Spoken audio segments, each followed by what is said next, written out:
السلام علیکم ورحمۃ اللہ وبرکاتہ۔ بسم اللہ الرحمن الرحیم۔ بوڑھی رضیہ حاملہ ہوئی تو اس کی جان نکل گئی۔ بڑا بیٹا شادی شدہ تھا۔ رضیہ شرم کے مارے یہ بات گھر میں کسی کو نہ بتا سکی۔ ڈاکٹر نے بچہ ضائع کرنے کو بھی منع کر دیا۔ مجبوراً اس نے اپنے شوہر اور بچوں کو اپنے حمل کا بتایا تو بڑے بیٹے نے اسے ذلیل کر کے گھر سے نکال دیا۔ رضیہ اور اس کا شوہر کرائے کے مکان میں رہنے لگے۔ پھر ایک دن رضیہ کا بیٹا اسے ڈھونڈتے ہوئے اس کے دروازے پر آ گیا اور اس کے پیروں میں گر کے معافی مانگتے ہوئے ایسی بات بتائی کہ رضیہ کے ہوش اڑ گئے، کیونکہ اس کا بیٹا تو سرکاری ہسپتال کے کمرے میں اس وقت لاچار سی حالت میں وہ ڈاکٹر کے سامنے موجود تھی۔ ڈاکٹر نے اسے جو خبر سنائی وہ سنتے ہی اس کے پیروں تلے سے زمین نکل گئی۔ وہ سوچ بھی نہیں سکتی تھی کہ اس کا شک یقین میں بدل سکتا ہے۔ اس کے ہاتھ پیر ٹھنڈے ہونے لگے۔ ڈاکٹر نے اسے سخت نظروں سے گھورا، حالانکہ وہ خود بھی ایک خاتون تھی، لیکن سامنے بیٹھی رضیہ کو وہ تضحیک بھری نظروں سے گھور رہی تھی۔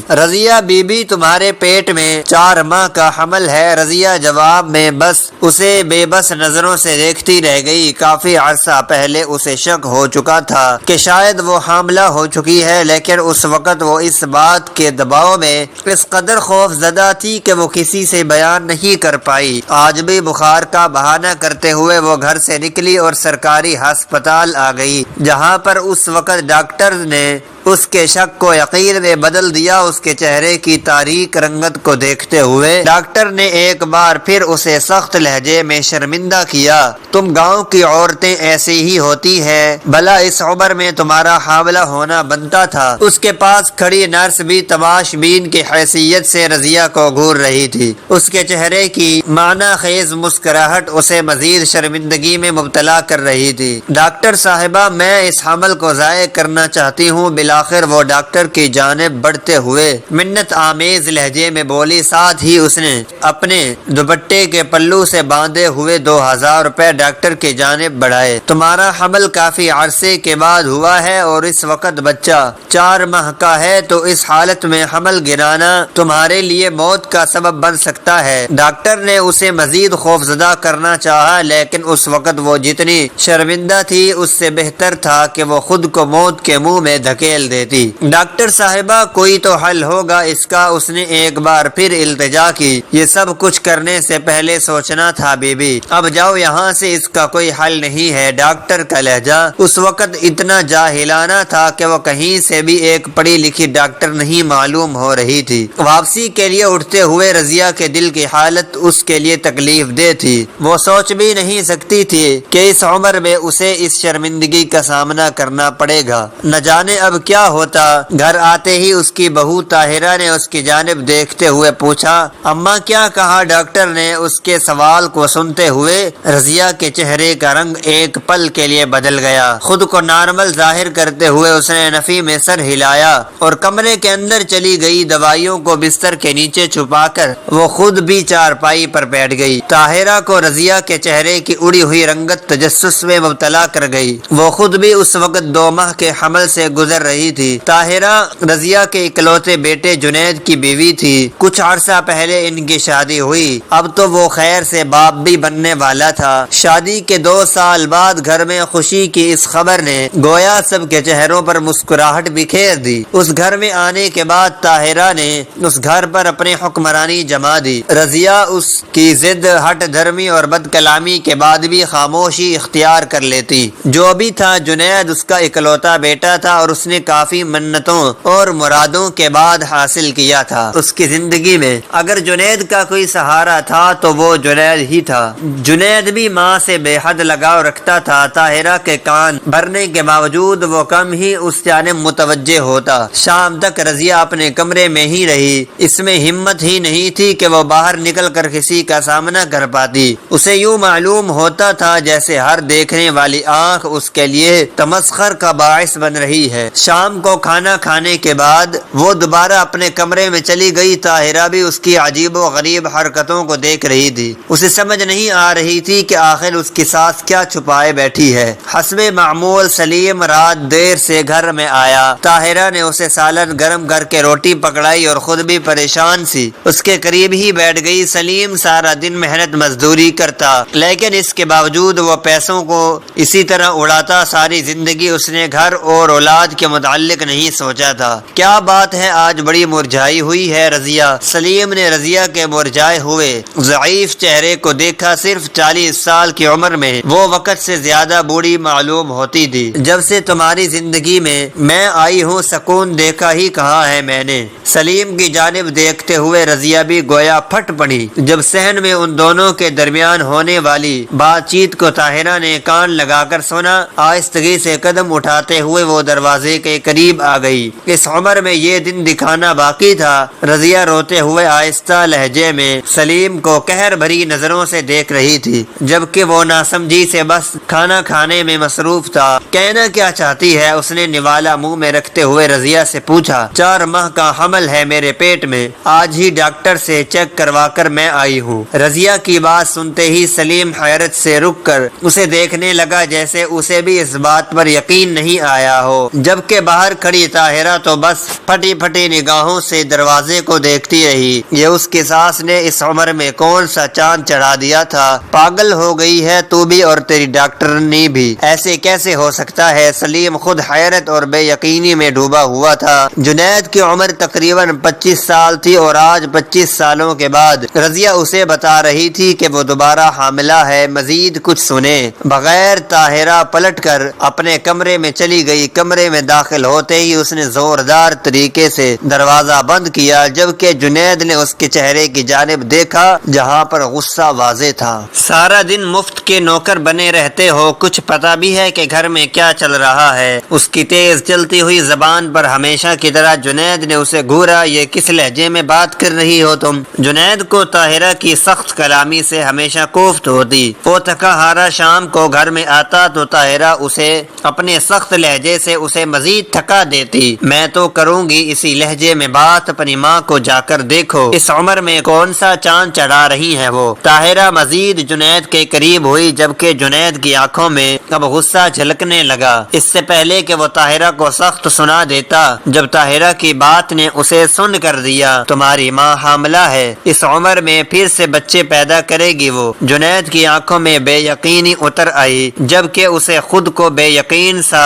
دیکھتے پا کر طاہرہ نے مزید بات کو بڑھایا۔ ارے اس عمر میں ہم نے بھی باہر نکلنا ہے، لوگوں کا سامنا کرنا ہے، لوگ کیا کہیں گے؟ ایک طرف سے تو بیٹا بچہ پیدا کر رہا ہے اور اسی گھر میں ماں بھی بچے پیدا کر رہی ہے۔ توبہ ہے۔ بات ختم کرتے ہوئے طاہرہ نے اپنے کانوں کو ہاتھ لگایا۔ یہ تمہیں کس نے کہا؟ خود تمہاری ماں تمہارے باپ کو بتا رہی ہے، نہیں یقین تو جا کر پوچھ لو۔ اس کے کمرے سے آتی ہوئی آوازوں پر رضیہ نے دہل کر سلیم کی جانب دیکھا۔ اس سوچ نے ہی اس پر شرمندگی طاری کر دی تھی کہ اب اس کا بیٹا بھی اس کی حالت سے واقف ہو چکا ہے۔ آخر وہ کیا سوچتا ہوگا اپنی ماں کے بارے میں؟ سلیم بھی اس بات پر خاصا شرمندہ نظر آ رہا تھا۔ ساری زندگی سلیم نے اس بات کو مد نظر رکھا تھا کہ عورت کی اہمیت بس اتنی ہوتی ہے کہ وہ ہر وقت مرد کو بستر پر دستیاب پائی جائے۔ یہ چیز اس کے ذہن میں کسی زہریلے مادے کی مانند بھر دی گئی تھی، اور اسی وجہ سے وہ آج بھی رضیہ کا کوئی جواز قابل قبول نہیں سمجھتا۔ چاہے وہ بیماری کی حالت میں ہوتی یا خوشی کا کوئی مقام آتا، سلیم اکثر رضیہ کے انکار پر اسے مار پیٹ پر اتر آتا۔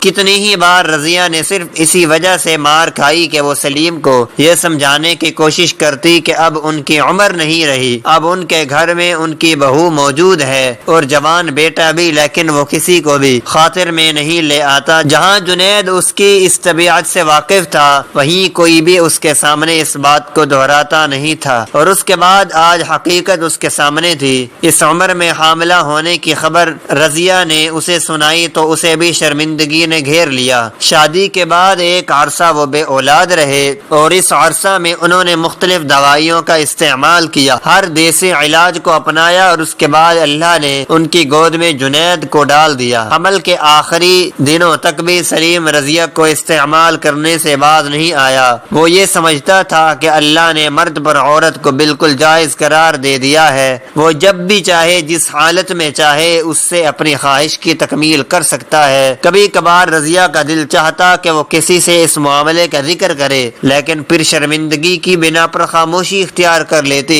صبح تک نیند اس کی آنکھوں سے کوسوں دور رہی، وہ بس اسی پریشانی کا شکار تھی کہ جنید کا سامنا کیسے کرے گی۔ صبح طاہرہ اسے کمرے میں ہی چائے دے کر گئی، کیونکہ اس نے بہانہ بنا لیا کہ اس کے سر میں شدید درد ہے۔ جنید سے اس کی ملاقات نہیں ہوئی۔ طاہرہ اسے جاتے جاتے جن نظروں سے گھور رہی تھی وہ ایک بار پھر پریشانی کا شکار ہو گئی۔ جنید کام پر چلا گیا اور سلیم بھی گھر سے باہر چلا گیا، تب ہی وہ باہر آ گئی۔ طاہرہ نے اپنی تسلی کے لیے ایک بار پھر اس سے اس بات کی تصدیق چاہی، لیکن اس کے پاس اس بات کو تسلیم کرنے کے علاوہ کوئی چارہ نہیں تھا۔ مجبوراً اسے اس بات کو تسلیم کرنا پڑا۔ اما ویسے اس عمر میں تجھے شرم نہیں آئی؟ طاہرہ نے بغیر کسی جھجک کے رضیہ کو دیکھتے ہی کہہ دیا، اب بھی وقت ہے کہ بچہ گرا دے، اس عمر میں پیدا کرے گی تو کون دیکھ بھال کرے گا تمہاری؟ میں تو خود اسی حال میں ہوں۔ طاہرہ نے اپنی جانب سے اسے مخلصانہ مشورہ دیا۔ ڈاکٹر کہتے ہیں کہ اگر بچہ گرانے کی کوشش کی یہ بہت خطرناک ثابت ہوگا، رضیہ نے دھیمے لہجے میں طاہرہ کو بتایا، اور طاہرہ سر جھٹک کر اندر چلی گئی۔ معمول کے مطابق رضیہ گھر کے کام کاج میں مصروف ہو گئی۔ طاہرہ نے اندر جاتے ہی سب سے پہلے اپنی ماں کو کال کر کے یہ بات بتائی، اور اس کے بعد دیکھتے ہی دیکھتے 2 دنوں کے اندر اندر یہ بات پورے گاؤں میں پھیل گئی۔ نہ جانے یہ بات لوگوں کو نظام فطرت کے خلاف کیوں محسوس ہو رہی تھی، جو وہ اپنی پہنچ کے مطابق ہر شخص کو یہ بات بتانا فرض سمجھ رہے تھے۔ ارد گرد کے کئی عورتیں رضیہ سے اس بات کی تصدیق کرنے کے لیے آئیں۔ مارے شرمندگی کے رضیہ تو گھر سے باہر ہی نہیں نکل پا رہی تھی۔ جنید اس وقت پرنسپل آفس سے کچھ فائلز لے کر سٹاف روم میں دینے کے لیے گیا، جب اسے دیکھتے ہوئے وہاں موجود اساتذہ میں سے کچھ نے اسے اڑے ہاتھوں لے لیا۔ جنید میاں، ابھی اپنے ابا بننے کی خوشی کی مٹھائی تم پر ادھار تھی، اب تو 2 اکٹھی ہو گئی ہیں۔ اس کے ساتھ ہی ان سب نے کہہ کہا لگا کر جنید کو دیکھا، جس کا رنگ مارے شرمندگی کے سرخ پڑ چکا تھا۔ اس عمر میں کیا کھلاتے ہو ابا کو، ہمیں بھی بتاؤ، ایک استاد نے اسے دیکھتے ہوئے جملہ کسا، اور اب جنید کی بس ہو چکی تھی۔ وہ شدید غصے میں آگ بگولا ہو چکا تھا۔ اس وقت اسے جتنی شرمندگی محسوس ہو رہی تھی، وہ چاہتا تھا کہ زمین پھٹے اور وہ اسی وقت اس میں سما جائے۔ لوگ آتے جاتے اس سے پکڑ کر اس خبر کی تصدیق چاہتے۔ اس شام وہ گھر گیا تو اس کے سر پر غصہ سوار تھا۔ اس کا دل چاہ رہا تھا کہ وہ گھر میں موجود ہر چیز کو تہس نہس کر دے۔ ابا، اگر تیری عزت نہیں تھی تو کم سے کم ہماری عزت کا خیال کر لیتا، اس نے سلیم کو دیکھتے ہی کہہ دیا۔ رضیہ تو بس اس کی بات سن کر سر جھکا کر رہ گئی۔ اما، باہر نکل کر دیکھ تو تجھے پتہ چلے لوگ کس طرح باتیں بنا رہے ہیں۔ میرے لیے گھر سے باہر نکلنا مشکل ہو گیا ہے، صرف تم دونوں کی وجہ سے۔ اس روز اس نے ماں باپ سے پہلی بار اس لہجے میں بات کی۔ سلیم نے بھی اسی لہجے میں اسے جواب دیا۔ جب دونوں کے درمیان بدمزگی پیدا ہوئی اور جنید نے وہ کہہ دیا جس پر رضیہ بیگم کبھی بھی یقین نہیں کر سکتی تھی، اس نے کہہ دیا کہ تم دونوں اپنے اس بچے کو لے کر اس گھر سے چلے جاؤ، میرے لیے مزید مشکلات مت پیدا کرو۔ رضیہ بس حیرت سے اپنے بیٹے کو دیکھتی رہ گئی، جبکہ طاہرہ کے چہرے پر اس وقت شاطرانہ مسکراہٹ تھی۔ سلیم اور جنید دونوں ایک دوسرے کے ساتھ گتھم گتھا ہو گئے، اور بالآخر سلیم نے رضیہ کو اپنا سامان باندھنے کے لیے کہہ دیا۔ جنید غصے سے اپنے کمرے میں چلا گیا۔ رضیہ نے سلیم کو سنبھالنے کی ہر ممکن کوشش کی۔ وہ جانتی تھی کہ صبح تک جنید کا غصہ اتر جائے گا۔ اس نے سلیم کو سنبھال لیا، لیکن جنید تھا کہ قابو میں نہیں آ رہا تھا۔ اگلی صبح اس نے طاہرہ کو کہہ دیا کہ آج وہ شام کو واپس آئے تو یہ دونوں اسے اس گھر میں نظر نہ آئے۔ رضیہ کو اپنے بیٹے سے یہ امید نہیں تھی۔ یہ کوئی ایسا کام نہیں تھا جو نظام فطرت کے خلاف ہو یا اسلامی نقطہ نظر سے ناجائز ہو، لیکن اس کے باوجود اس کے بیٹے نے ان دونوں کا لحاظ نہ کرتے ہوئے اسے گھر سے نکل جانے کا حکم دیا۔ طاہرہ نے حقیقت میں ان کا سامان باندھ دیا اور اس شام وہ اس گھر سے ہمیشہ کے لیے چلے گئے۔ رضیہ رو رو کر ہلکان تھی۔ سلیم تو بار بار اس کی تربیت کو کوس رہا تھا۔ اس وقت دونوں کے پاس رکنے کے لیے بھی جگہ نہیں تھی۔ پوری رات انہوں نے جیسے جیسے تیسے گزار دی۔ صبح سلیم گاؤں کے زمیندار کے پاس گیا اور اسے جا کر منت سماجت کرتے ہوئے کہا کہ اسے رہنے کے لیے ٹھکانہ دے دیا جائے، بدلے میں وہ اس کے جانوروں کی دیکھ بھال کرے گا۔ اس عمر میں اس سے زیادہ وہ کچھ نہیں کر سکتا تھا۔ ساری زندگی من مرضی کرنے کے بعد اب اسے بھی خسارے کا احساس ہو رہا تھا۔ ایسا نہیں تھا کہ لوگ اسے باتیں سناتے تھے، کافی لوگ تھے جو اسے بھی شرمندگی دلانے میں کامیاب ہو گئے تھے۔ وہ باقاعدہ طور پر اسی ٹھکانے پر رہائش پذیر ہو گئے جہاں انہیں کچھ دنوں تک امید رہی کہ جنید انہیں منانے آئے گا، لیکن جنید کی جانب سے مکمل لاغرضی کو دیکھتے ہوئے انہوں نے یہ امید بھی توڑ دی۔ رضیہ کے ساتھ ساتھ سلیم نے بھی خاموشی اختیار کر لی تھی۔ شاید اس عمر میں آنے کے بعد اسے اپنی غلطی کا احساس ہو چکا تھا۔ 2 دنوں تک جنید کو اس بات کا تھوڑا بہت احساس رہا، لیکن کچھ لوگ اسے مکمل حق سمجھتے تھے اور پھر طاہرہ کا مسلسل اس کے دل میں مختلف باتوں کا زہر گھولنا اسے والدین سے مکمل طور پر غافل کر چکا تھا۔ اس نے دل میں اس بات کو بھی سوچ لیا تھا کہ اس وقت یہ گھر اور گھر میں موجود ہر چیز صرف اسی کی ہے۔ اگر اس میں کسی نئے حقدار کا اضافہ ہوتا تو یقیناً یہ اس کے لیے خسارے کی بات تھی اور نقصان کا سبب بنتی۔ وہ ان چیزوں میں اپنے علاوہ کسی کو بھی حقدار نہیں سمجھتا تھا، اس پر صرف اور صرف اس کا اور اس کے اولاد کا حق تھا۔ طاہرہ اسے مسلسل اس بات کی طرف متوجہ کرتی تھی کہ اس نے کتنی محنت سے یہ گھر جوڑ رکھا ہے، اور اگر کل کو اس کے ماں باپ کسی نئے وارث کو پیدا کر کے یہ ہر چیز بانٹنے کا حکم دیتے تو یہ کہاں کا انصاف ہے۔ اس سب کے برعکس رضیہ پر آئے روز دن مشکل ہو رہے تھے۔ کافی عرصے کے بعد ہونے والے حمل نے کئی پیچیدگیوں کو اختیار کر لیا اور اس کی صحت دن بدن گرتی جا رہی تھی۔ ان دونوں کے پاس اس وقت اتنے پیسے موجود نہیں تھے کہ وہ کسی اچھے ڈاکٹر سے علاج کرواتے یا گھر میں اچھی خوراک کا انتظام کرتے۔ جس شخص نے اسے رہائش دے رکھی تھی سلیم سارا دن اس کے جانوروں کا خیال رکھتا، اس کے بدلے میں وہ انہیں 2 وقت کی روٹی اور کچھ دودھ دیتے۔ رضیہ جنید سے بے حد محبت کرتی تھی، اس کا دل ہر وقت جنید کے لیے بےتاب رہتا۔ ہر معمول کے مطابق بڑھتا ہوا پیٹ دیکھ کر آج بھی لوگ اس کی جانب متوجہ ہوتے تو حیرت سے اسے دیکھتے اور پھر عجیب و غریب تاثرات سجا کر ہنس دیتے۔ رضیہ نے جنید کا حد سے زیادہ انتظار کیا، لیکن جنید دوبارہ ان کا حال احوال جاننے کے لیے نہ آیا، حالانکہ وہ جانتا تھا کہ اس کے والدین کو اس وقت اس کی ضرورت ہوگی۔ بالآخر وہ دن بھی آ گیا جس دن رضیہ کے بچے کی پیدائش تھی۔ کچھ عمر کا تقاضا بھی تھا اور حمل کی پیچیدگیاں اور اس کے بعد ہونے والی کمزوری نے اسے حد درجہ لاغر بنا ڈالا تھا۔ پوری رات وہ درد سے بحال ہوتی رہی۔ مسلسل کوشش کے باوجود گھر میں بچے کی پیدائش ناممکن تھی۔ دائی نے رضیہ کو دیکھتے ہی جواب دے دیا کہ اسے ہسپتال لے کر جاؤ، لیکن سلیم کی جیب میں 1 روپیہ نہیں تھا۔ اس وقت وہ خود کو حد سے زیادہ مجبور محسوس کر رہا تھا۔ اس نے اپنے جاننے والے ہر شخص کے سامنے ہاتھ بڑھایا، لیکن کسی نے بھی ان کی مدد نہیں کی۔ رضیہ کو یقین ہو چکا تھا کہ اب اس کا آخری وقت آ چکا ہے۔ درد سے بے حال ہو کر اس نے صرف جنید سے ملنے کی خواہش ظاہر کی۔ سلیم اس کی حالت کو سمجھ سکتا تھا، لیکن ایک بار پھر جنید کے دروازے پر جانا اس کی عزت نفس کے خلاف تھا۔ نہ چاہتے ہوئے بھی وہ جنید کے دروازے پر جا کر کھڑا ہو گیا۔ طاہرہ اسے دیکھتے ہی ہتھے سے اکھڑ گئی۔ اس نے واضح لفظوں میں کہہ دیا کہ جنید اب ان کی کوئی مدد نہیں کر سکتا۔ کچھ عرصے بعد ان کے اپنے گھر بچے کی پیدائش ہے اور اس وقت وہ کوئی بھی مالی امداد کرنے کے قابل نہیں ہے۔ مجھے صرف جنید سے ملنا ہے، اس کی مدد نہیں چاہیے۔ اس نے ایک بار پھر طاہرہ سے درخواست کی، لیکن طاہرہ نے اسے کہہ دیا کہ جنید نے ملنے سے منع کر رکھا ہے۔ وہ جنید کے سکول کے دروازے پر بھی گیا، چوکیدار کو اندر بھیج کر اس نے جنید کو بتایا کہ دروازے پر اس کا باپ کھڑا ہے اور اس سے ملنا چاہتا ہے، لیکن جنید نے باپ سے ملنے سے انکار کر دیا اور سلیم خالی ہاتھ واپس لوٹ آیا۔ سلیم نے سرکاری ہسپتال میں رضیہ کو داخل کروا دیا اور وہاں پر لوگوں کی منت سماجت کر کے انہیں اپنی مدد کے لیے قائل کیا، یہاں تک کہ اسے ایک وقت میں رضیہ کی دوا لانے کے لیے سڑک سے بھیک بھی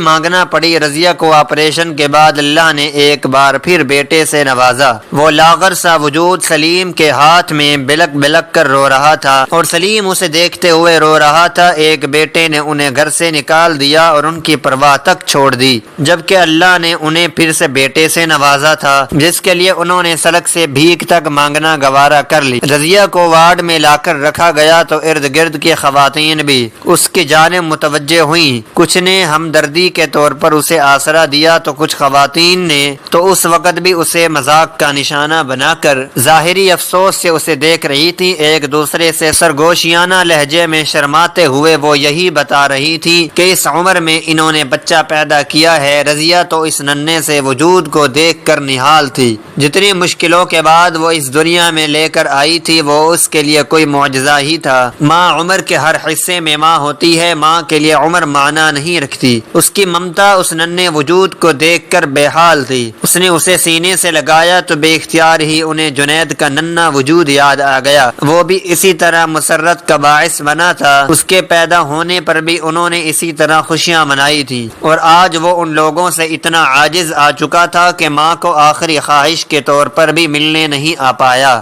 اب اس کے پاس جنید کی کمی کو کسی حد تک پورا کرنے کے لیے یہ وجود موجود تھا۔ دن اسی طرح گزرتے گئے اور ہر گزرتے دن کے ساتھ ساتھ مشکلات بھی کم ہوتی چلی گئی۔ وہ بچہ آہستہ آہستہ بڑا ہو رہا تھا اور رضیہ کے لیے جنید کی یاد میں کمی کا باعث بنتا۔ سلیم بھی اب کافی حد تک اس بچے سے دل لگا چکا تھا۔ سلیم کی عمر تقریباً 60 سال کے قریب تھی۔ اب اسے کام کرتے ہوئے مشکلات کا سامنا ہوتا، لیکن پھر بھی اس کے لیے رہائش کا انتظام ہو اور گھر کا چولہا جلتا رہے اسے کام کرنا پڑتا۔ اب آہستہ آہستہ اس کی آنکھیں بھی ساتھ چھوڑتی جا رہی تھی۔ اس عمر میں انہیں جنید کی ضرورت تھی۔ جنید ان سے منہ موڑ کر بیٹھا تھا اپنے ننھے سے مہمان کے انتظار میں۔ وہ اتنا خوش تھا کہ اس نے اپنے کندھوں پر موجود ہر ذمہ داری کو خیر آباد کہہ دیا۔ بچہ ایک ماہ کا ہوا تو ایک بار پھر رضیہ جنید کے گھر گئی۔ طاہرہ اور جنید نے خوش دلی سے اس سے ملاقات نہیں کی اور بس وہ رنجیدہ سی واپس لوٹ آئی۔ اس روز سلیم بھی اس سے ناراض ہوا کہ اپنی عزت و نفس کو روند کر بہر بار اس کے دروازے پر کیوں جاتی ہو۔ اپنے ماں باپ کو ناراض کر کے جنید خدا کی ناراضگی کو مول لے رہا تھا۔ اسے اندازہ بھی نہیں تھا کہ وہ خود کو ایک ایسے گڑھے میں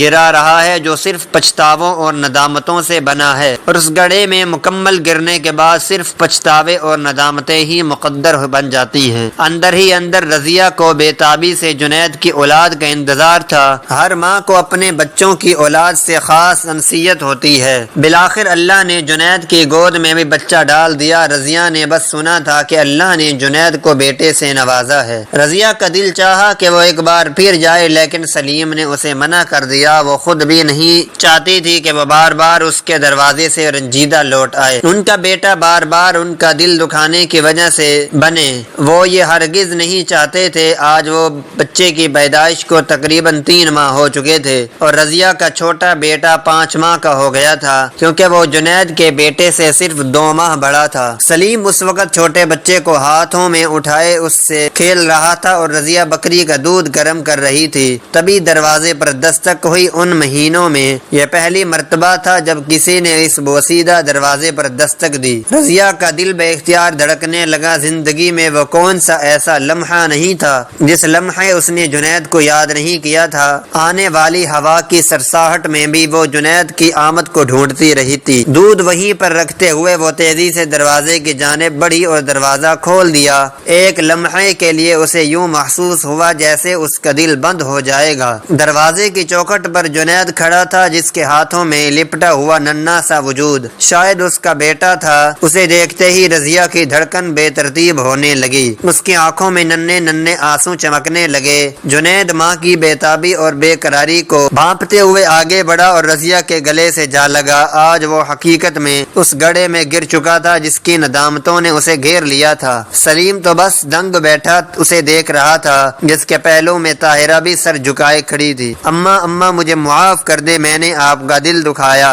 یہ ایسے الفاظ تھے جن کو سنتے ہی رضیہ پگھل گئی۔ اتنے مہینے کی ناراضگی تو دھل کر صاف ہو گئی۔ وہ ماں تھی اور کبھی بھی اپنے بچے سے ناراض نہیں رہ سکتی تھی۔ جنید بے پناہ رو رہا تھا۔ وہ سلیم کے قدموں میں جا کر بیٹھ گیا۔